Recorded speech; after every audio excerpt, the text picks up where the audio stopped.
Akhirnya, Kejaksaan Agung Republik Indonesia menetapkan 3 mantan petinggi Badan Gizi Nasional sebagai tersangka dalam kasus dugaan korupsi tata kelola program makan bergizi gratis. Ayo, ya. Para tersangka itu terdiri dari mantan kepala BGN, mantan wakil kepala BGN bidang pengembangan organisasi dan dukungan kelembagaan, dan mantan wakil kepala BGN bidang operasional pemenuhan gizi. Ketiga mantan pejabat tersebut diduga melakukan merap atau penggelembungan anggaran dan penyelewengan dalam pengadaan barang seperti motor listrik, komputer tablet, televisi, dan sepatu. Gila. Mereka juga diduga memanipulasi sistem kemitraan dengan meloloskan yayasan terafiliasi yang tidak memenuhi syarat untuk mendapatkan insentif. Gila men, gila men. Nih videonya, Kejaksaan Agung sedang melakukan konferensi pers. Yuk saksikan nih. Badan Gizi Nasional atau BGN pada tahun 2025 sampai dengan tahun 2026. Selanjutnya kami persilakan kepada Bapak Direktur Penyidikan untuk menyampaikan perkembangan terhadap kasus yang sedang ditangani. Kami persilakan. Terima kasih. Terima kasih pada teman-teman media semua. Bahwa pada hari ini, Rabu, tanggal 3 Juni 2026, berdasarkan surat perintah Direktur Penyidikan, tanggal 29 Mei 2026, perihal penyidikan perkara dugaan tindak pidana korupsi tata kelola program makan bergizi gratis atau MBG pada Badan Gizi Nasional tahun 2025 sampai dengan tahun 2026. Tim penyidik pada Jampitsus telah melakukan pemeriksaan terhadap beberapa orang saksi, diantaranya adalah 3 orang saksi yaitu atas nama Saudara DH selaku Kepala Badan Gizi Nasional periode bulan Agustus 2024 sampai dengan 2 Juni 2026, Saudara SS selaku Wakil Kepala BGN bidang operasional pemenuhan gizi periode 17 September 2025 sampai dengan 2 Juni 2026, dan Saudara LP selaku Wakil Kepala BGN bidang operasional bidang pengembangan organisasi dan dukungan kelembagaan periode 2024 sampai dengan 2 Juni 2026. Bahwa setelah melalui serangkaian pemeriksaan tersebut, Saudara DH, Saudara SS, dan Saudara LP sebagai saksi, dan berdasarkan 2 alat bukti yang cukup yang diperoleh tim penyidik, maka tim penyidik menetapkan Saudara DH selaku Kepala Badan Gizi Nasional, Saudara SS selaku Wakil Kepala Badan Gizi Nasional bidang operasional pemenuhan gizi, dan Saudara LP selaku Wakil Kepala BGN bidang pengembangan organisasi dan dukungan kelembagaan sebagai tersangka dalam penyidikan dugaan tindak pidana korupsi tata kelola program makan bergizi gratis pada Badan Gizi Nasional tahun 2025 sampai dengan tahun 2026. Dengan kasus posisi singkatnya adalah sebagai berikut.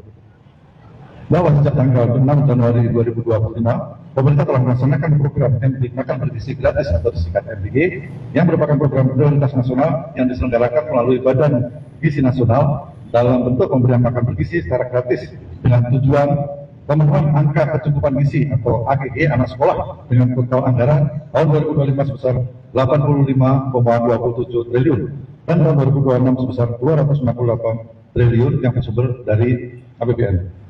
Bahwa program MBG tersebut seharusnya dikelola oleh yayasan-yayasan pada setiap sekolah.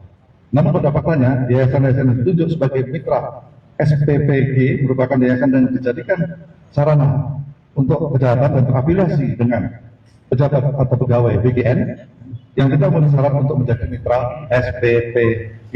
Namun tetap ditunjuk dengan cara dilakukan pengaturan verifikasi pada portal mitra BGN dengan adanya atensi dari tersangka. Dan yayasan-yayasan tersebut mendapatkan insentif miliaran rupiah ya, tiap hari. Dan yayasan-yayasan tersebut terafiliasi diantara dimiliki oleh Saudara DH, Saudara SS, dan Saudara LP. Bahwa selain menggunakan yayasan yang terafiliasi tersebut, Saudara DH bersama-sama dengan Saudara SS dan Saudara LP dalam melakukan proses pengadaan baik barang dan jasa di BGN secara melawan hukum, melakukan intervensi kepada BPK, sehingga dalam penyusunan KAK pengadaan barang dan jasa pada BGN tidak disusun sesuai kebutuhan real di lapangan dan adanya markup harga pengadaan, sehingga terjadi kerugian yang tidak mendukung operasional pelaksanaan MBG. Di antaranya, 1. Pengadaan motor listrik sebanyak 21.801 unit dengan total pengadaan sebesar sekitar 1 triliun rupiah.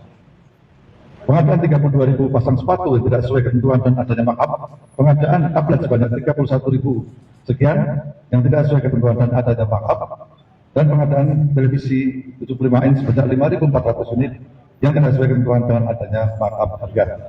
Bahwa terhadap perkara tersebut telah mengakibatkan kerugian keuangan negara. Bahwa tersangka disangka melanggar pasal 603 dan 604 untuk pasal 20 Undang-Undang nomor 31 tahun 99, Undang-Undang nomor 1 tahun 2023 tentang KUHP. Bahwa para tersangka tersebut saat ini dilakukan penahanan selama 20 hari ke depan di Rutan Salemba Cabang Kejaksaan Agung dan Rutan Salemba Cabang Kejaksaan Negeri Jakarta Selatan. Demikian kami sampaikan. Terima kasih. Terima kasih Pak Dirut.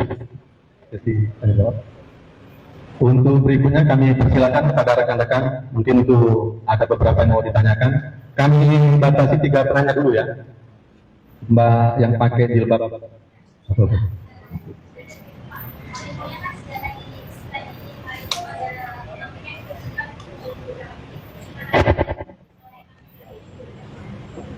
Oke, jadi sejak tadi malam memang kami melakukan penggeledahan di beberapa tempat. Selain kantor MPG ada juga rumah kediaman para tersangka. Dan sampai hari ini, sampai siang ini pun masih ada beberapa penggeledahan di tempat-tempat lain. Bentar, ada yang dari sebelah sini? Nggak ada? Oke Bang, silakan Bang. Silakan.